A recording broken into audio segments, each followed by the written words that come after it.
السلام عليكم ورحمة الله وبركاته. أعوذ بالله من الشيطان الرجيم. بسم الله الرحمن الرحيم. الحمد لله رب العالمين. اللهم صل على سيدنا محمد وعلى آل سيدنا مولانا محمد. رب اشرح لي صدري ويسر لي أمري واحلل عقدة من لساني يفقهوا قولي. أعوذ بكلمات الله التامة من كل شيطان وهامة ومن كل عين لامة ولا حول ولا قوة إلا بالله العلي العظيم. ബഹുമാന്യരായ മുഅ്മിനീങ്ങളെ മുഅ്മിനാത്തുകളെ, വിശുദ്ധ ഖുർആനിലെ 251 പേജാണ് ഇന്ന് റൈഹാൻ ഖുർആൻ ക്ലാസ് നമുക്ക് പഠിക്കാനുള്ളത്. അല്ലാഹു തആല നമ്മുടെ ഈ ക്ലാസ് സാലിഹായ അമലായി ഖബൂൽ ചെയ്യട്ടെ. നമ്മൾ ദുആ ചെയ്യാൻ കടപ്പെട്ട എല്ലാ ആളുകൾക്കും അല്ലാഹു തആല രണ്ട് ലോകത്തും ഖൈറ് പ്രദാനം ചെയ്യട്ടെ. പ്രത്യേകിച്ച് നമ്മുടെ മാതാപിതാക്കൾ, ഉസ്താദുമാർ, മുഫസ്സിറുകൾ, പണ്ഡിതന്മാർ, ഈ ക്ലാസ് കേൾക്കുന്നവർ, പിന്നീട് റെഫർ ചെയ്യുന്നവർ, നമ്മുടെ ദുആ കൊണ്ട് വസിയത്ത് ചെയ്തവർ എല്ലാവർക്കും അല്ലാഹു തആല രണ്ട് ലോകത്തും ഖൈറ് പ്രദാനം ചെയ്യട്ടെ. ആമീൻ യാ റബ്ബൽ ആലമീൻ. നമ്മളാദ്യമായി 251 പേജിൻ്റെ പാരായണമാണ് നിർവഹിക്കുന്നത്. അഊദു ബില്ലാഹി മിനശ് ശൈത്വാനിർ റജീം. ബിസ്മില്ലാഹിർ റഹ്മാനിർ റഹീം. ലഹു ദഅവത്തുൽ ഹഖ് വല്ലദീന യദ്ഊന മിൻ ദൂനിഹി ലാ യസ്തജീബൂന ലഹും ബിശൈഇൻ ഇല്ലാ കബാസിതി കഫൈഹി ഇലൽ മാഇ ലിയബ്ലുഗ ഫാഹു വമാ ഹുവ ബിബാലിഗിഹി വമാ ദുആഉൽ കാഫിരീന ഇല്ലാ ഫീ ളലാൽ ولله يسجد من في السماوات والأرض طوعا وكرها وظلالهم بالغدو والآصال قل من رب السماوات والأرض قل الله قل أفاتخذتم من دونه أولياء لا يملكون لأنفسهم نفعا ولا ضرا قل هل يستوي الأعمى والبصير أم هل تستوي الظلمات والنور أم جعلوا لله شركاء خلقوا كخلقه فتشابه الخلق عليهم قل الله خالق كل شيء وهو الواحد القهار أنزل من السماء ماء فصالت أودية بقدرها فاحتمل السيل زبدا رابيا مما يوقدون عليه في النار ابتغاء حلية أو متاع زبد مثله كذلك يضرب الله الحق والباطل فأما الزبد فيذهب جفاء وأما ما ينفع الناس فيمكث في الأرض كذلك يضرب الله الأمثال للذين استجابوا لربهم الحسنى والذين لم يستجيبوا له لو أن لهم ما في الأرض جميعا ومثله معه لافتدوا به أولئك لهم سوء الحساب ومأواهم جهنم وبئس المهاد صدق الله العلي العظيم. പരിശുദ്ധ ഖുർആനിലെ 13-ാം അധ്യായം സൂറത്തുർ റഅദിലെ 14 മുതൽ 18 വരെയുള്ള 5 ആയത്തുകളാണ് നമ്മൾ ഓതിവെച്ചത്. 13-ാമത്തെ ജുസിൽ 251 പേജ്. അള്ളാഹുവിൻ്റെ മഹത്തായ സൃഷ്ടി മഹാത്മ്യങ്ങളെക്കുറിച്ചാണ് കഴിഞ്ഞ പേജിൽ അവസാനമായി നമ്മൾ പറഞ്ഞുകൊണ്ടിരുന്നത്. ഇടിയെക്കുറിച്ചും മിന്നലിനെക്കുറിച്ചും പ്രപഞ്ചത്തിലെ മറ്റ് അത്ഭുതങ്ങളെക്കുറിച്ചും ഒക്കെ നമ്മൾ പറഞ്ഞു. അതെല്ലാം അള്ളാഹുവാണ് സൃഷ്ടിക്കുന്നത്, നിയന്ത്രിക്കുന്നത്, പരിപാലിക്കുന്നത്. അതുകൊണ്ടൊക്കെ തന്നെ അവൻ മാത്രമേ ആരാധ്യനായുള്ളൂ, അവനെ മാത്രമേ ആരാധിക്കാൻ പാടുള്ളൂ. അതാണ് ഇനി പറയുന്നത്. ആരാധനകൾ സ്വീകരിച്ച് പ്രതിഫലം നൽകാനും ആരാധകരുടെ പ്രാർത്ഥനകൾക്ക് ഉത്തരം നൽകാനും അവന് മാത്രമേ കഴിയുകയുള്ളൂ. വളരെ ലളിതമായ അനിഷേധ്യമായ ഈ സത്യം പഠിപ്പിക്കാനാണ് എല്ലാ പ്രവാചകന്മാരും നിയോഗിതരായിട്ടുള്ളത്. ആ ശൃംഖലയിലെ, ആ പ്രവാചക ശൃംഖലയിലെ അന്തിമ കണ്ണിയാണ് ആര്? തിരുനബി സല്ലല്ലാഹു അലൈഹി വസല്ലം തങ്ങൾ. സംഗതി ഇങ്ങനെയൊക്കെ ആയിരിക്കെ, കാര്യങ്ങൾ വസ്തുതകളുടെ കിടപ്പ് ഇതാണ് എന്നിരിക്കെ ഇനിയും കുറേ ആളുകൾ സത്യനിഷേധം തന്നെ തുടരുകയാണ്, അതിൽ തന്നെ ഉറച്ചു നിൽക്കുകയാണ്. അവർ ബിംബങ്ങളെയും ബഹുദൈവങ്ങളെയും ആരാധിക്കുകയാണ്. അത്ഭുതമല്ലേ അത്? അല്ലേ? ജീവനില്ലാത്ത ഇവയെ ആരാധിക്കുന്നത് ആരാ? ജീവനുള്ള, ബുദ്ധിയുള്ള, തൻ്റെ ഇടമുള്ള മനുഷ്യൻ. അത് അത്ഭുതം തന്നെയല്ലേ? ഇങ്ങനെ ആരാധിക്കുന്നത് കൊണ്ട് വല്ല നേട്ടവും അവർക്ക് കിട്ടുന്നുണ്ടോ? ഒരു നേട്ടവും കിട്ടണില്ല. ദാഹിച്ച അവശനായ ഒരാൾ ഒരു കിണറിൻ്റെ വക്കത്ത് ചെന്നിട്ട് എനിക്ക് വല്ലാതെ ദാഹിക്കുന്നു, നീ ഇങ്ങോട്ട് വാ എന്ന് പറഞ്ഞിട്ട് ആ കിണറിൻ്റെ ആഴത്തിലേക്ക് കൈ നീട്ടിയാൽ വെള്ളം കൂടെ മേലേക്ക് വരുമോ? ഇല്ലല്ലോ. കാരണം എന്താ? വെള്ളം സചേതനമായ വസ്തുവല്ല. കിണറിൻ്റെ പക്കത്ത് വന്നിട്ട് കൈ താഴ്ത്തിക്കിട്ടിട്ട് എനിക്ക് നല്ലോണം ദാഹിക്കുന്നുണ്ട്, വെള്ളമേ ഇങ്ങോട്ട് പോകാന്ന് പറഞ്ഞാൽ വെള്ളം മുകളിലോട്ട് വരൂല, വെള്ളത്തിന് ജീവനില്ലാത്തത് തന്നെ കാരണം. അതുപോലെയാണ് ബിംബങ്ങൾ. ആരാധിക്കുന്ന ആളുകൾക്ക്, ആ ബിംബങ്ങൾ ആരാധിക്കുന്ന ആളുകൾക്ക് എന്തെങ്കിലും ചെയ്യാൻ അതിന് കഴിയുമോ? ഇല്ല, ഒന്നും കഴിയില്ല. ആ ഒരു ഉദാഹരണമാണ് അല്ലാഹു തആല പറയുന്നത്. നോക്കൂ 14-ാമത്തെ ആയത്ത്, ബിസ്മില്ലാഹിർ റഹ്മാനിർ റഹീം ലഹു ദഅവത്തുൽ ഹഖ് വല്ലദീന യദ്ഊന മിൻ ദൂനിഹി ലാ യസ്തജീബൂന ലഹും ബിശൈഇൻ ഇല്ലാ കബാസിതി കഫൈഹി ഇലൽ മാഇ ലിയബ്ലുഗ ഫാഹു വമാ ഹുവ ബിബാലിഗി വമാ ദുആഉൽ കാഫിരീന ഇല്ലാ ഫീ ളലാൽ. ലഹു, അല്ലാഹുവിനുള്ളതാണ്, ദഅവത്തുൽ ഹഖ്, സത്യനിഷ്ഠമായ ആരാധന, ന്യായമായ ആരാധന. ദഅവത്തുൽ ഹഖ്, ന്യായമായ ആരാധന ആർക്ക് മാത്രമുള്ളതാണ്? അള്ളാഹുവിന് മാത്രമുള്ളതാണ് എന്നാണ്. അള്ളാഹുവിനെ ആരാധിക്കാൻ പാടുള്ളൂ എന്നർത്ഥം. വല്ലദീന, ഒരു വിഭാഗം ആളുകൾ, യദ്ഊന, അവർ ആരാധിക്കുന്നു, മിൻ ദൂനിഹി, അള്ളാഹുവിനെ കൂടാതെ ആരാധിക്കുന്ന ആളുകൾ എന്ന് പറഞ്ഞാൽ അള്ളാഹുവിനെ വിട്ട് ബഹുദൈവ വിശ്വാസങ്ങൾ ആരാധിക്കുന്നവ, അങ്ങനെ പറയാം. അങ്ങനെ വല്ലദീന യദ്ഊന മിൻ ദൂനിഹി, അള്ളാഹുവിനെ കൂടാതെ, അള്ളാഹുവിനെ ഒഴിവാക്കിയിട്ട് യദ്ഊന എന്ന് പറഞ്ഞാൽ ആ ബഹുദൈവ വിശ്വാസികൾ ആരാധിക്കുന്ന സംഗതികളില്ലേ, അത് ലാ യസ്തജീബൂന ലഹും, അവർക്ക് ഉത്തരം നൽകുകയില്ല, ബിശൈഇൻ, ഒന്നുകൊണ്ടും, ലാ യസ്തജീബൂന ലഹും ബിശൈഇൻ, യാതൊരു ഉത്തരവും അവർക്ക് നൽകുകയില്ല. ന്യായമായ ആരാധന അള്ളാഹുവിന് മാത്രമേ നൽകാൻ കഴിയുള്ളൂ. പക്ഷെ മുശ്രിക്കുകൾ എന്താ ചെയ്യുന്നത്? അള്ളാഹുവിനെ ഒഴിവാക്കി അവർ കുറേ സംഗതികൾ ആരാധിക്കുകയാണ്. ആ സംഗതികൾ, മുശ്രിക്കുകൾ അള്ളാഹുവിനെ ഒഴിവാക്കിയിട്ട് ആരാധിക്കുന്ന ആ വസ്തുക്കൾ, ലാ യസ്തജീബൂന ലഹും ബിശൈഇൻ, ഒരു ഉത്തരവും അവർക്ക് നൽകുകയില്ല. അവരുടെ അവസ്ഥ ഏതുപോലെയാണ്? ഇല്ലാ കബാസിതി കഫൈഹി, തൻ്റെ രണ്ട് കൈകളും നീട്ടുന്നത് പോലെ, നീട്ടിയവനെ പോലെയാണ്. ഇലൽ മാ, ഈ വെള്ളത്തിലേക്ക്, കിണറിലേക്ക്, ഉദാഹരണം, അതിലേക്ക് കൈകൾ രണ്ടും നീട്ടിപ്പിടിക്കുന്നു. എന്തിന്? ലിയബ്ലുഗ, ആ വെള്ളം എത്താൻ വേണ്ടി, ഫാഹു, അവൻ്റെ വായയിലേക്ക്. അപ്പോൾ വെള്ളം തൻ്റെ വായിലേക്ക് എത്തിച്ചേരാനായി രണ്ട് കൈകളും മലർത്തി നീട്ടുന്ന ഒരു ദാഹാർത്ഥനായ, ദാഹിച്ചു വലഞ്ഞ ഒരാളെ പോലെയാണ് ഈ മുശ്രിക്കുകൾ. വമാഹുവ, ആ വെള്ളം അല്ല ബിബാലിഗിഹി, അവൻ്റെ വായിലേക്ക് എത്തണില്ല. അപ്പോൾ വെള്ളം വായിലേക്ക് എത്താനായി രണ്ട് കൈകളും മലർത്തി നീട്ടുന്ന ഒരു ദാഹിച്ചവശനായ ഒരാളെ പോലെയാണവർ. ആ വെള്ളം അവൻ്റെ വായിലേക്ക് എത്തില്ല. വമാഹുവ ബിബാലിഗിഹി, ആ വെള്ളം, വമാഹുവ എന്ന് പറഞ്ഞാൽ ആ വെള്ളം, ബിബാലിഗിഹി, അവൻ്റെ വായിലേക്ക് എത്തില്ല. ഫാഹു എന്ന് പറഞ്ഞാൽ ഫാഹു, അവൻ്റെ വായ. ഇതേപോലെയാണ് ഈ മുശ്രിക്കിനുടെ അവസ്ഥ. വമാ ദുആഉൽ കാഫിരീന, കാഫിരീങ്ങളെ ആളുകളുടെ ആരാധന അല്ല, ഇല്ലാ ഫി ളലാലിൻ, ദുർമാർഗത്തിൽ അധിഷ്ഠിതമല്ലാതെയല്ല എന്ന് പറഞ്ഞാൽ അവരുടെ ആരാധനകൾ മുഴുവനും ളലാലിൽ തന്നെയാണ്, ദുർമാർഗത്തിൽ അധിഷ്ഠിതം തന്നെയാണ്. ഈ ബിംബങ്ങളോട്, ജീവനില്ലാത്ത കല്ലുകളോടും മുള്ളുകളോടൊക്കെ എന്തെങ്കിലും ചോദിച്ചാൽ കിട്ടുമോ? ഒരു ഉത്തരവും കൊടുക്കൂല. ലാ യസ്തജീബൂന ലഹും ബിശൈഇൻ, ഏതുപോലെ ആയിരിക്കും? ഇല്ലാ കബാസിതി കഫൈഹി, ബാസിത്ത് എന്ന് പറഞ്ഞാൽ ഇങ്ങനെ മലർത്തി പിടിച്ചിങ്ങനെ നീട്ടില്ലേ നമ്മൾ, അങ്ങനെ കൈ ഇങ്ങനെ നീട്ടിയിട്ട്, ഇപ്പോൾ കിണറിൻ്റെ അടിയിലേക്ക് കിണർ നീട്ടിയിട്ട് വെള്ളമേ ഇങ്ങോട്ട് വാ എന്ന് പറയുന്നത് പോലെ, എന്നിട്ട് ആ വെള്ളം വായിലേക്ക് എത്തുമോ? വമാഹു ബിബാലിഗി, ആ വെള്ളം വായിലേക്ക് എത്തൂല്ല. അവനങ്ങനെ ചെയ്യുന്നത് എന്തിനാണ്? ലിയബ്ലുഗ ഫാഹു, അവൻ്റെ വായിലേക്ക് വെള്ളം എത്താൻ വേണ്ടി. വല്ലദീന യദ്ഊന മിൻ ദൂനിഹി, ഇവിടെ അള്ളാഹുവിനെ വിട്ട് ബഹുദൈവ വിശ്വാസികൾ ആരാധിക്കുന്ന വസ്തുക്കൾ. യദ്ഊന എന്നതിന് നമ്മൾ ആരാധിക്കുന്ന എന്നർത്ഥമാണ് ഇവിടെ കൊടുത്തത്. ദുആ എന്ന വാക്കിനാണ് ഇവിടെ ആരാധന എന്നർത്ഥം പറഞ്ഞത്. ദുആ എന്നതിന് വിളിക്കുക എന്നർത്ഥമുണ്ട്. ആരെ വിളിക്കുക, ആര് വിളിക്കുക എന്ന ഉപാധിയൊന്നുമില്ലാതെ കേവല വിളി, അതും ദുആന് അർത്ഥമുണ്ട്.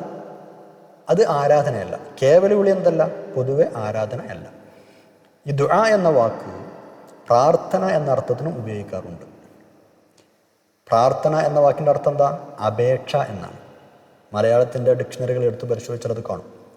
താരതമ്യേന ചെറിയ ആളുകൾ വലിയവരോട്, മക്കൾ മാതാപിതാക്കളോട്, ശിഷ്യൻ ഗുരുവിനോട്, ഭാര്യ ഭർത്താവിനോട്, ഭൃത്യൻ യജമാനനോട് എന്നതുപോലെ ചെറിയവർ വലിയവരോട് ഒരു കാര്യം ആവശ്യപ്പെടുന്നതിന് ദുആ എന്ന് പറയാറുണ്ട്, അല്ലേ? അത് അറബി സാഹിത്യ ഗ്രന്ഥങ്ങളിൽ കാണാം. ചെറിയവർ വലിയവരോട് ഒരു കാര്യം ആവശ്യപ്പെടുന്നതിനാണല്ലോ സാധാരണ അപേക്ഷ എന്ന് പറയാറുള്ളത്, അല്ലേ? അപ്പോൾ ദുആ എന്ന വാക്കിന് പ്രാർത്ഥന എന്ന അർത്ഥം കൊടുത്താലും അപേക്ഷ എന്നാണ് അതിൻ്റെ ഉദ്ദേശം എന്ന് മനസ്സിലാക്കാം. അങ്ങനെ വരുമ്പോൾ എല്ലാ പ്രാർത്ഥനയും, അതായത് എല്ലാ അപേക്ഷയും ഇബാദത്താണ് എന്ന് ബുദ്ധിയുള്ളവർ പറയില്ല. കാരണം എന്താ? അങ്ങനെ പറയുമെങ്കിൽ മക്കൾ മാതാപിതാക്കളോട് ചോദിക്കുന്നത് എന്തെങ്കിലും ആവശ്യപ്പെട്ടാൽ അത് അവർക്ക് ഇബാദത്ത് ചെയ്യലാണ്, ശിർക്കാണ് എന്ന് വരും. അവർ മുശ്രിക്കായിങ്ങളായെന്ന് പറയും. അങ്ങനെ ആരും പറയും? ബുദ്ധിയുള്ളവരാരും പറയില്ലല്ലോ. അതേസമയം ഈ അപേക്ഷ ഒരാൾ താൻ ഇലാഹാണ് എന്ന് വിശ്വസിക്കുന്ന, ആരാധ്യനാണ് എന്ന് വിശ്വസിക്കുന്ന ഒരാളോടാണ് നടത്തിയത് എങ്കിൽ അത് ഇബാദത്താണ്. അപ്പോഴേ ഇബാദത്താവുള്ളൂ. അല്ലാതെ എല്ലാ പ്രാർത്ഥനയും എല്ലാ അപേക്ഷയും ഇബാദത്താണെന്ന് ബുദ്ധിയുള്ള ആൾക്കാർ പറയോ? ഇല്ല.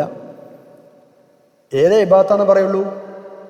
താൻ ഇലാഹാണ്, ആരാധ്യനാണ് എന്ന് വിശ്വസിക്കുന്ന ഒരാളോട് നടത്തിയ അപേക്ഷ, അത് ഇബാദത്താണ്. ആ ഇലാഹ് സത്യമായ ഇലാഹാകട്ടെ അസത്യമായ ഇലാഹാകട്ടെ, ഇലാഹാണെന്ന് വിശ്വസിക്കുന്ന ആളോട് ഒരു അപേക്ഷ നടത്തിയാൽ അത് ഇബാദത്താണെന്ന് പറയാം. നമ്മൾ മുഅ്മിനീങ്ങളായ ആളുകൾ വിശ്വസിക്കുന്നത് എന്താണ്? സത്യമായ ഇലാഹ് അള്ളാഹു മാത്രമാണ്. അവനെ മാത്രമേ നമ്മൾ ഇലാഹ് എന്ന് വിശ്വസിക്കുന്നുള്ളൂ. ലാ ഇലാഹ ഇല്ലല്ലാഹ് എന്ന് പറയുന്നത് അതാണല്ലോ. അതുകൊണ്ട് തന്നെ നമ്മൾ സത്യവിശ്വാസികളായ ആളുകൾ അള്ളാഹുവിനോട് ചെയ്യുന്ന അപേക്ഷ, പ്രാർത്ഥന അത് മാത്രമേ ഇബാദത്താവുകയുള്ളൂ. കാരണം അള്ളാഹു ഇലാഹാണെന്ന് വിശ്വസിച്ചിട്ടാണ് നമ്മൾ അള്ളാഹുവിനോട് ചെയ്യുന്നത്. മഹാത്മാക്കളോട് നടത്തുന്ന മഹാത്മാക്കളായ ആളുകളോട് നടത്തുന്ന അപേക്ഷ അവർക്കുള്ള ഇബാദത്തല്ല. കാരണം മഹാത്മാക്കൾ ഇലാഹാണെന്ന് നമ്മൾ വിശ്വസിക്കണില്ല. അത് തന്നെ കാരണം. ഇത് ശരിക്കും മനസ്സിലാക്കണം. മുശ്രിക്കുകളുടെ, ബഹുദൈവ വിശ്വാസികളുടെ അവസ്ഥ അങ്ങനെയല്ല. അവർ അള്ളാഹു അല്ലാത്ത പലതും ഇലാഹുകളാണ് എന്ന് വിശ്വസിക്കുന്ന ആളുകളാണ്. അതുകൊണ്ട് തന്നെ ആ ഇലാഹുകളോട് അവർ ചെയ്യുന്ന അപേക്ഷ, പ്രാർത്ഥന ഇബാദത്തുമാണ്. അതുകൊണ്ടാണ് മുശ്രിക്കുകൾ അവരുടെ ഇലാഹുകളോട് ചെയ്യുന്ന ദുആഇന് ചില മുഫസ്സിരീങ്ങൾ ഇബാദത്ത് എന്നർത്ഥം കൊടുത്തത്. തഫ്സീർ ജലാലയിലൊക്കെ അത് കാണാവുന്നതാണ്. അദ്ദുആഉ ഹുവൽ ഇബാദ, അങ്ങനെ ഹദീസുണ്ട്. അദ്ദുആഉ ഹുവൽ ഇബാദ, ദുആ ഇബാദത്ത് തന്നെയാണ് എന്ന ഹദീസിലെ ദുആ അവിടുത്തെ ഉദ്ദേശം എന്താ? ഇലാഹിനോടുള്ള അപേക്ഷ എന്നാണ് അവിടുത്തെ ഉദ്ദേശം. ഇലാഹിനോടുള്ള അപേക്ഷ അത് ദുആ തന്നെയാണ്. നിങ്ങൾ പറഞ്ഞല്ലോ, അത് ഇബാദത്ത് തന്നെയാണ്. അല്ലാതെ ഒരു ശിഷ്യൻ ഗുരുവിനോടോ ഭൃത്യൻ യജമാനനോടോ മറ്റോ മക്കൾ മാതാപിതാക്കളോടോ നടത്തുന്ന അപേക്ഷകളൊന്നും അല്ല. ഈ യാഥാർത്ഥ്യം ശരിക്കും മനസ്സിലാക്കാത്തത് കൊണ്ടാണ് ഇസ്തിഗാസ ചെയ്യുന്ന മുസ്ലിമീങ്ങളെ മുശ്രിക്കുകളാക്കാൻ ചില പുത്തൻവാദികൾ ശ്രമിക്കുന്നത്. നമ്മളിത് ശരിക്കും മനസ്സിലാക്കണം. നമ്മുടെ നാട്ടിലേക്കുള്ള വിഷയമാണിത്. ഇതിൽ ആ വിഷയങ്ങൾ വേർതിരിയുന്നത് ശരിക്കും മനസ്സിലാക്കണം. അതിനാണ് ഇത്രയും പറഞ്ഞത്. ഇനി നമ്മൾ 15-ാമത്തെ ആയത്തിലേക്ക് കടക്കാം. ലോകത്തുള്ള എല്ലാം അള്ളാഹുവിൻ്റെ മുമ്പിൽ വിധേയത്വം പ്രകടിപ്പിക്കുന്നതാണ്. എല്ലാം അള്ളാഹുവിന് പ്രണമിക്കുകയും ചെയ്യുന്നുണ്ട്, ഒന്നുകിൽ സ്വമേധയാ അല്ലെങ്കിൽ നിർബന്ധിതരായി. രാവിലെയും വൈകുന്നേരവും എല്ലാ വസ്തുക്കളുടെയും നിഴലുകൾ പോലും അള്ളാഹുവിൻ്റെ ഇംഗിതത്തിന് വഴങ്ങിയേ നിലകൊള്ളുന്നുള്ളൂ. നിഴലുകൾ അല്ലേ, അത് ശരിക്കും പദാർത്ഥങ്ങളല്ല. എങ്കിൽ പോലും അള്ളാഹു നിശ്ചയിച്ച പ്രകൃതി നിയമങ്ങൾക്ക് വിധേയമായിട്ടാണ് അത് ഇരിക്കുന്നത്. ഉദാഹരണമായി രാവിലെയും വൈകുന്നേരമൊക്കെ നിഴലുകൾക്ക് ദൈർഘ്യം കൂടും, നീളം കൂടും, പിന്നീട് അത് ചുരുങ്ങും. ചിലപ്പോൾ അത് വലത്തോട്ട് തിരിയും, ചിലപ്പോൾ ഇടത്തോട്ട് തിരിയും. അതിലൊന്നും ഒരു മാറ്റവും വരുത്താൻ ആർക്കും കഴിയില്ല. നമുക്കെന്തെങ്കിലും മാറ്റം വരുത്താൻ കഴിയുമോ? ഇല്ല. അപ്പോൾ പദാർത്ഥമല്ലാത്ത നിഴല് പോലും അള്ളാഹുവിൻ്റെ ഇംഗിതത്തിന് വഴങ്ങിയാണ് നിലകൊള്ളുന്നതെന്നർത്ഥം. നമുക്കൊന്നും ചെയ്യാൻ കഴിയില്ല. ഇതൊക്കെ അള്ളാഹുവിൻ്റെ മഹത്വവും പരിശുദ്ധതയും പ്രകടിപ്പിക്കുന്ന വലിയ ദൃഷ്ടാന്തങ്ങളാണ്. വസ്തുത ഇങ്ങനെയൊക്കെയാണ് എന്നിരിക്കെ സത്യനിഷേധികളായ ആളുകൾ അള്ളാഹുവിനെ ഒഴിവാക്കി ബിംബങ്ങൾ ആരാധിക്കുന്നത് ബുദ്ധിശൂന്യതയാണ് എന്ന് മനസ്സിലാക്കണം. നോക്കൂ 15-ാമത്തെ ആയത്ത്. ബിസ്മില്ലാഹിർ റഹ്മാനിർ റഹീം. വലില്ലാഹി യസ്ജുദു മൻ ഫിസ് സമാവാതി വൽ അർളി തൗഅൻ വകർഹൻ വളിലാലുഹും ബിൽ ഗുദുവി വൽ ആസാൽ. വലില്ലാഹി അള്ളാഹുവിന് യസ്ജുദു പ്രണമിക്കുന്നു, സാഷ്ടാംഗം ചെയ്യുന്നു. ആര്? മൻ ഫിസ് സമാവാതി വൽ അർളി, ആകാശങ്ങളിലും ഭൂമിയിലുമുള്ള എല്ലാവരും. തൗഅൻ, അത് ഒന്നുകിൽ സ്വേച്ഛാനുസൃതം, ഔ വകർഹൻ, അല്ലെങ്കിൽ നിർബന്ധിതമായോ. തൗഅൻ എന്ന് പറഞ്ഞാൽ നമ്മുടെ സ്വന്തം ഇഷ്ടപ്രകാരം, സ്വയം ഇച്ഛപ്രകാരം. വകർഹൻ, നിർബന്ധിതമായോ. അപ്പോൾ ഒന്നുകിൽ നിർബന്ധിതമായോ അല്ലെങ്കിൽ സ്വേച്ഛാനുസൃതമോ ആകാശഭൂമികളിലുള്ളവർ അത്രയും യസ്ജുദു, അള്ളാഹുവിനെ സുജൂദ് ചെയ്യുകയാണ്, സാഷ്ടാംഗം നമിക്കുകയാണ്. പിന്നെ വളിലാലുഹും, അവരുടെ നിഴലുകളും അള്ളാഹുവിന് സാഷ്ടാംഗം ചെയ്യുന്നു. വളിലാലുഹും, അവരുടെ ആകാശഭൂമികളുള്ളതിന് മുഴുവനിൻ്റെയും നിഴലുകളും സുജൂദ് ചെയ്യുന്നു. എപ്പോൾ? ബിൽ ഗുദുവി, രാവിലെയും, വൽ ആസ്വാൽ, വൈകുന്നേരവും. ആകാശഭൂമികളിലുള്ളവർ എന്ന് പറഞ്ഞതിൽ മനുഷ്യർ പെട്ടു, മലക്കുകൾ പെട്ടു, ജിന്നുകൾ പെട്ടു, എല്ലാം പെട്ടു. മലക്കുകൾ മുഴുവനും മനുഷ്യരിലും ജിന്നുകളിലുമുള്ള സത്യവിശ്വാസികളും സ്വമനസ്സാലെ സ്വന്തം ഇഷ്ടപ്രകാരം അള്ളാഹുവിനെ സുജൂദ് ചെയ്യുന്നവരാണ്. നേരെ മറിച്ച് മുനാഫിക്കീങ്ങൾ, കപടവിശ്വാസികൾ, അവർ മുസ്ലിങ്ങളായി അഭിനയിക്കുന്ന ആളുകളാണ്. അതുകൊണ്ട് മനസ്സില്ലാ മനസ്സോടെയാണെങ്കിലും അള്ളാഹുവിന് അവരും സുജൂദ് ചെയ്യേണ്ടി വരികയാണ്. അതുപോലെ ചില ആപത്തുകളും മുസീബത്തൊക്കെ വരുമ്പോൾ ദൈവങ്ങളില്ല എന്ന് പറഞ്ഞ ആളുകൾ വരെ, അതല്ലെങ്കിൽ മറ്റു പല ദൈവങ്ങളെയും ആരാധിക്കുന്ന ആളുകൾ ആ ദൈവങ്ങളെയൊക്കെ മറന്ന് യഥാർത്ഥ ദൈവമായ അള്ളാഹുവിന് മാത്രം വിളിച്ച് സുജൂദിൽ വീഴുന്ന ഒരുപാട് ആളുകളുണ്ട്. അല്ലെ? അങ്ങനത്തെ പല രംഗങ്ങളുണ്ട്. ബഹുദൈവ വിശ്വാസികൾ വരെ പലപ്പോഴും ശരിക്കുമുള്ള അള്ളാഹുവിനെ വിളിച്ച്, യഥാർത്ഥ ദൈവത്തെ വിളിച്ച് സഹായം ചോദിക്കുന്ന, അല്ലെങ്കിൽ അവനെ വണങ്ങുന്ന, അവന് സാഷ്ടാംഗം നമിക്കുന്ന പല അവസരങ്ങളുണ്ട്. അപ്പോൾ ചുരുക്കി പറഞ്ഞാൽ അള്ളാഹു നിശ്ചയിച്ച വ്യവസ്ഥകൾക്ക് മുമ്പിൽ തല കുനിക്കാതെ വഴങ്ങാതെ ഇരിക്കാൻ ഒരാൾക്കും കഴിയില്ല, ഒരു ജീവിക്കും കഴിയില്ല. അതിലെല്ലാവരും സമമാണ്. ജീവികളും നിർജീവികളും ഒക്കെ അള്ളാഹുവിനെ സുജൂദ് ചെയ്തെന്ന് പറയാം. ഇവിടെ ഈ ആയത്ത് തിലാവത്തിൻ്റെ സുജൂദ് സുന്നത്തുള്ളൊരായത്ത് കൂടിയാണ്. അല്ലേ? നമ്മൾ മുമ്പ് പഠിച്ചിട്ടുണ്ട്. ഓത്തിൻ്റെ സുജൂദ് എങ്ങനെയാണ് ചെയ്യേണ്ടതെന്നൊക്കെ നമ്മൾ മുമ്പ് വിശദമായി പറഞ്ഞിട്ടുണ്ട്. നിസ്കാരത്തിലാണെങ്കിൽ നേരെ സുജൂദിലേക്ക് പോയിട്ട് പിന്നെ ആ സുജൂദിൽ തിരിച്ചു വരാം. അല്ലെങ്കിൽ നിസ്കാരത്തിന് പുറത്താണെങ്കിൽ തക്ബീറത്തുൽ ഇഹ്റാം കെട്ടി തിലാവത്തിന് സുജൂദ് ചെയ്യുന്നു എന്ന് കരുതി തക്ബീർ ചെയ്തിട്ട് നേരെ സുജൂദിൽ പോവുക. സുജൂദ് കഴിഞ്ഞ് 2 സലാം വീട്ടിയിട്ട് പിന്നെ സാധാരണ പോലെ ചെയ്യുക. ഇങ്ങനെയാണ് നിസ്കാരത്തിന് പുറത്ത് സുജൂദ് തിലാവ് ചെയ്യേണ്ടത്. ഇനി 16-ാമത്തെ ആയത്തിലേക്ക് നമ്മൾ കടക്കുകയാണ്. അള്ളാഹു അല്ലാത്തവരെ ഇലാഹാക്കുന്ന ആളുകളുടെ ചിന്താശൂന്യത തുറന്നു കാട്ടുകയാണ് ഇനി. അള്ളാഹു അല്ലാത്തവരെ ആരാധിക്കുന്നതിന് ന്യായം എന്താണെന്ന് അന്വേഷിക്കുകയാണ്.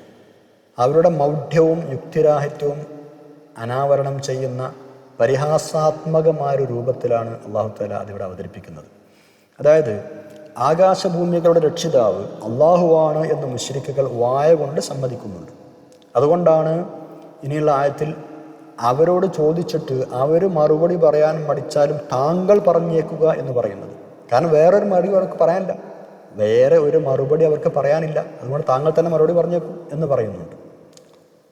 അപ്പോൾ ഈ ഒരു വസ്തുത അവർ പുറമേ സമ്മതിച്ചിട്ടുണ്ട് എങ്കിലും അള്ളാഹുവിനെ ഒഴിവാക്കി അവർ സ്വന്തത്തിനു പോലും ഉപദ്രവമോ ഉപകാരമോ ചെയ്യാൻ കഴിയാത്ത വസ്തുക്കളെ ഇലാഹുകളാക്കുകയാണ് അവർ ചെയ്യുന്നത്. അത് മഹാവിഡ്ഢിത്തല്ലേ? അന്ധനും കണ്ണുള്ള ആളുകളും ഒരുപോലെയാണോ? അല്ലല്ലോ. അതേപോലെ ബഹുദൈവ വിശ്വാസവും സത്യവിശ്വാസവും ഒരുപോലെയല്ല. ഇരുട്ടും വെളിച്ചവും സമമാണോ? അല്ല. അതേപോലെ ശിർക്കും തൗഹീദും ഒരുപോലെയല്ല. ബഹുദൈവ വിശ്വാസിയെ അന്ധനോട് ഉപമിച്ചിരിക്കുന്നു, ബഹുദൈവ വിശ്വാസത്തെ അന്ധകാരത്തോടും ഉപമിച്ചിരിക്കുന്നു, സത്യവിശ്വാസിയെ കാഴ്ചയോടും സത്യവിശ്വാസത്തെ പ്രകാശത്തോടും ഉപമിച്ചിരിക്കുന്നു.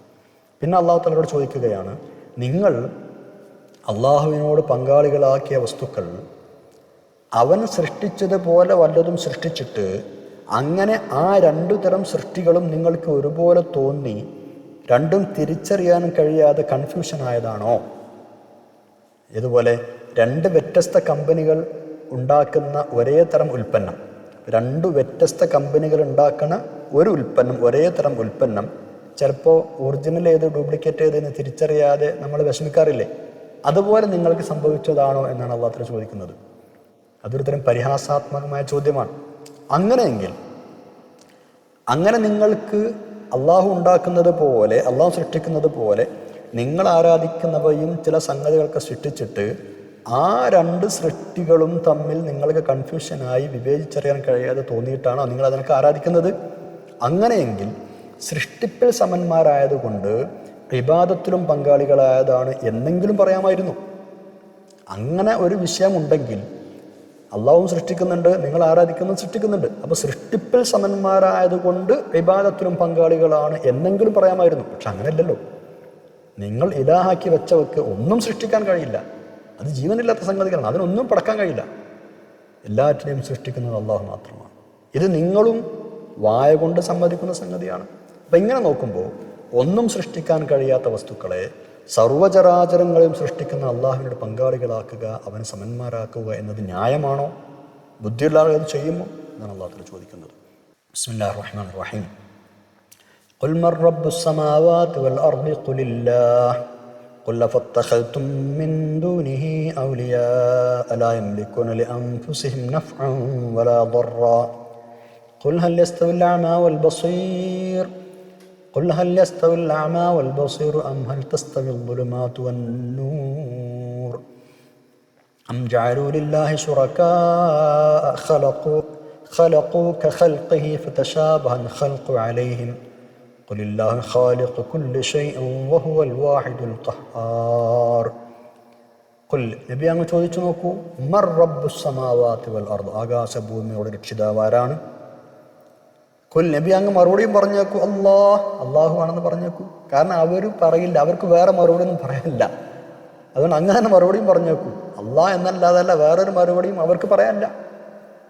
എന്നിട്ട് നിങ്ങൾ ചോദിച്ചു, ഇനി നബിയെ നബി അങ്ങ് ചോദിച്ചു നോക്കൂ, അഫത്തഖൽതും, നിങ്ങൾ സ്വീകരിച്ചിരിക്കുകയാണോ, മിൻ ദൂനിഹി, അള്ളാഹുവിനെ കൂടാതെ, ഔലിയാ, രക്ഷാകർത്താക്കളെ. എങ്ങനെയുള്ള രക്ഷാകർത്താക്കളെ? ലാ യംലികൂന ലിഅൻഫുസിഹിം, അവർക്ക് സ്വന്തത്തിന് തന്നെ നഫ്അൻ, ഒരു ഉപകാരം ചെയ്യാൻ കഴിയില്ല, വലാ ദർറൻ, ഒരു ഉപദ്രവവും.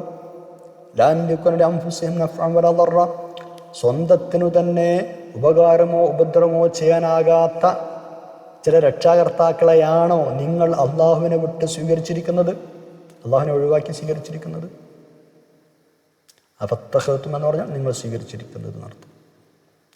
ഖുൽ, നബിയെ നിങ്ങൾ അവരോട് ചോദിച്ചു നോക്കൂ, ഹൽ യസ്തവിൽ അഅമാ വൽ ബസീർ, ഹൽ യസ്തവിൽ അഅമാ, കണ്ണ് കാണാത്ത ആള്, വൽ ബസീറു, കണ്ണ് കാണുന്ന ആള്, രണ്ടുപേരും ഒരുപോലെയാണോ? ഹൽ യസ്തവി, സമമാകുമോ?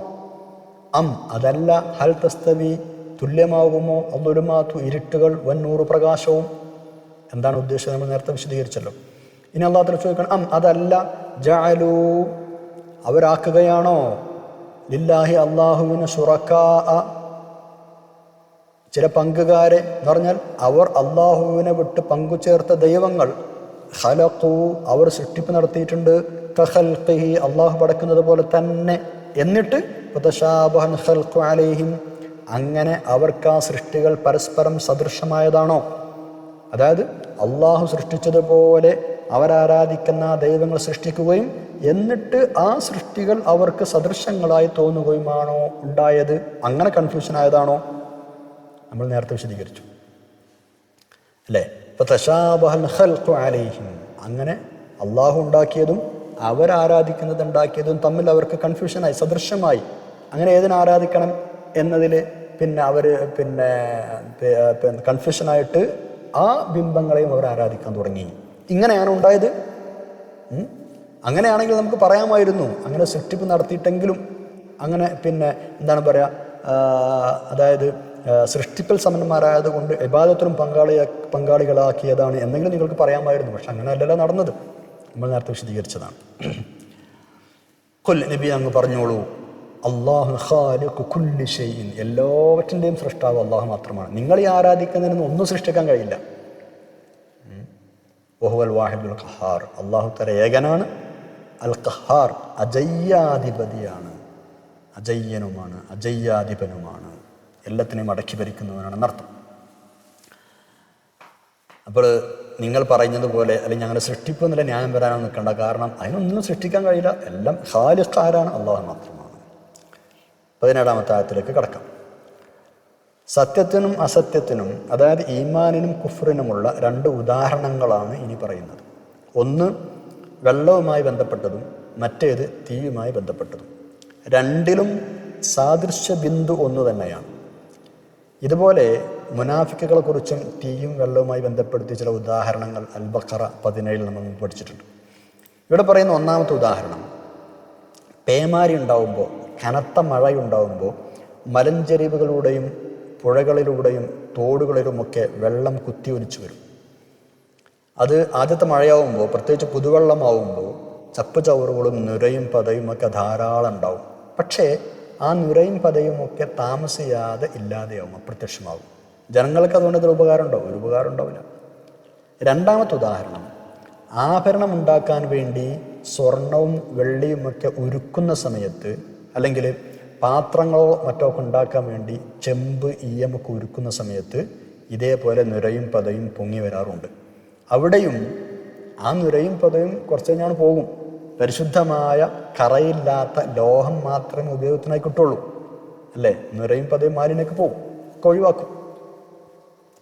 ഈ രണ്ടു തരം നുരകളും, വെള്ളത്തിലൂടെ വരുന്ന നുരകളും ലോഹമോ സ്വർണമോ പാത്രങ്ങളോ മറ്റൊക്കെ ഉണ്ടാക്കാൻ ഉപയോഗിക്കുന്ന ലോഹം ഒരുക്കുമ്പോൾ ഉണ്ടാക്കുന്ന നുരയും രണ്ടും ഉപകാരമില്ലാത്തതാണെന്ന് മാത്രമല്ല അതിന് തീരെ നിലനിൽപ്പും ഇല്ല. വെള്ളത്തിലെ നുര താഴ്വാരങ്ങളിലൂടെ ഒഴുകി അവിടെ ഇവിടെയൊക്കെ തട്ടിമുട്ടി അതാണ് പുറന്തള്ളപ്പെട്ട് ഇല്ലാതെയോ. തീച്ചൂളകളിൽ ഉണ്ടാകുന്ന നുരയോ അതേപോലെ പുറന്തള്ളപ്പെടും. അതിൽ മനുഷ്യർക്ക് പ്രയോജനപ്പെടുന്ന ഭാഗം അതെന്നും അവിടെ തന്നെ ഉണ്ടാവും. അതേതാ? ആദ്യത്തേതിലെ വെള്ളം അതവിടെ തന്നെ ഉണ്ടാവും. നുരയുമ്പോൾ അതൊക്കെ പോവും. ആ വെള്ളം അത് ഉപകാരപ്പെടുന്ന സംഗതി അവിടെ നിലനിൽക്കും. രണ്ടാമത്തേതിൽ ലോഹം, അതായത് ആ സ്വർണമോ അല്ലെങ്കിൽ പാത്രമോ എന്താണ് ആ ഇരുമ്പ് അല്ലെങ്കിൽ ആ ലോഹം അത് ഉണ്ടാവും. അത് ഉണ്ടാക്കുമ്പോൾ പൊന്തി വരുന്ന നുരയുമ്പോൾ അതൊക്കെ പോവുകയും ചെയ്യും. ഇതുപോലെയാണ് സത്യവും അസത്യവും. നുരയും പതയും ചപ്പുചവറുകളും പോലെയാണ് സത്യനിഷേധവും അവിശ്വാസവും. അത് നുരയും പതയും വലിയ കൂനകളായി ചിലപ്പോൾ പ്രത്യക്ഷപ്പെടാറുള്ളത് പോലെ, വലിയ കൂനകളായിട്ടുള്ള വരും നുരയ്ക്ക് അല്ലേ എന്നതുപോലെ വലിയ കൊട്ടും കുരവയുമായി ഒക്കെ കുഫ്ർ പ്രത്യക്ഷപ്പെട്ടേക്കാം. സത്യനിഷേധം നിങ്ങളുടെ അടുത്തേക്ക് വന്നേക്കാം. പക്ഷേ താമസിയാതെ അത് അപ്രത്യക്ഷമാകും. ശുദ്ധജലവും നല്ല ലോഹവും ജനങ്ങൾക്ക് ഉപകരിക്കുന്നത് പോലെ, അത് സ്ഥിരമായി നിലകൊള്ളുന്നത് പോലെ സത്യവിശ്വാസവും സത്യദീനുമൊക്കെ ശാശ്വതമായി നിലനിൽക്കുകയും ചെയ്യും. അതായത് ഫലപ്രദമായത്, ഫലം നൽകുന്നത്, ഫലദായകമായത് എന്നും അവശേഷിച്ചിരിക്കും എന്ന ഒരു പൊതു തത്വം കൂടിയാണ് അള്ളാഹു തആല ഇവിടെ പറയുന്നത്. ഉപകാരമില്ലാത്തൊക്കെ പോകും, ഉപകാരമുള്ളത് നിലനിൽക്കും എന്നർത്ഥം. നോക്കാം 17-ാമത്തെ ആയത്ത്.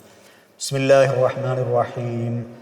أنزل من السماء ماء فصارت أودية بقدرها فاحتمل السيل زبدا رابيا ومما يوقدون عليه في النار ابتغاء حلية أو متاع زبد مثله كذلك يضرب الله الحق والباطل فأما الزبد فيذهب جفاء وأما ما ينفع الناس فيمكث في الأرض كذلك يضرب الله الأمثال. അൻസല മിനസ് സമാഇ, അല്ലാഹു തആല ആകാശത്തിൽ നിന്ന് മഴ വർഷിച്ചു. ആകാശത്ത് എന്ന് പറഞ്ഞാൽ അന്തരീക്ഷത്തിൽ നിന്ന് മഴ വർഷിച്ചു. മാ എന്ന് പറഞ്ഞാൽ മഴ. എന്നിട്ട് വസാലത്ത് ഒലിച്ചു, വെള്ളപ്പൊക്കമുണ്ടായി. ഔദിയത്തുൻ താഴ്വരകളിലൂടെ, ബിഖദരിഹ ആ മഴയുടെ തോതനുസരിച്ച്.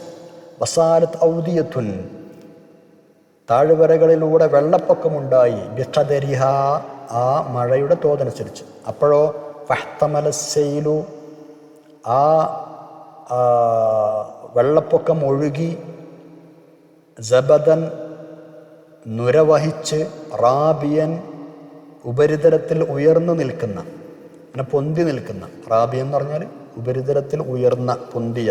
അപ്പോൾ ഉപരിതലത്തിൽ ഉയർന്ന നുര വഹിച്ചാണ് അത് ഒഴുകിയത്. ഏതൊഴുകിയത്? ആ സൈല് ഒഴുകിയത്.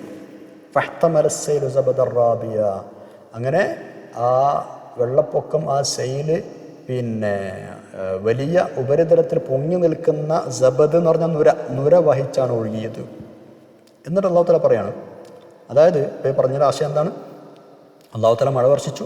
ആ മഴയുടെ വിശാലതയനുസരിച്ച് വരിവെള്ളം ഒലിച്ചു എന്ന് പറഞ്ഞാൽ വെള്ളപ്പൊക്കം ഉണ്ടായി അല്ലേ. അതിന് മുകളിൽ പൊങ്ങി നിൽക്കുന്ന നുരയെ അത് വഹിച്ച് ഒഴുകിപ്പോകുകയും ചെയ്തു. ഇനി പറയുന്നു, ഇതേപോലെ നുരയുണ്ടാവുന്ന വേറൊരു അവസരമുണ്ട്. അതെപ്പോഴാ? വമിമ്മാ യൂഖിദൂന അലൈഹി, ആളുകൾ തീയിലിട്ട് ഉരക്കുമ്പോഴും.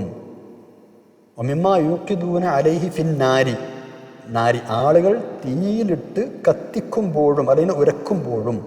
എന്തിന്? ഇബ്തിഗാഅ ഹില്യത്തിൻ ആഭരണമോ ആഭരണം ഉണ്ടാക്കാൻ വേണ്ടി, ഔ മതാഇൻ അല്ലെങ്കിൽ ഉപകരണങ്ങൾ ഉണ്ടാക്കാൻ വേണ്ടി.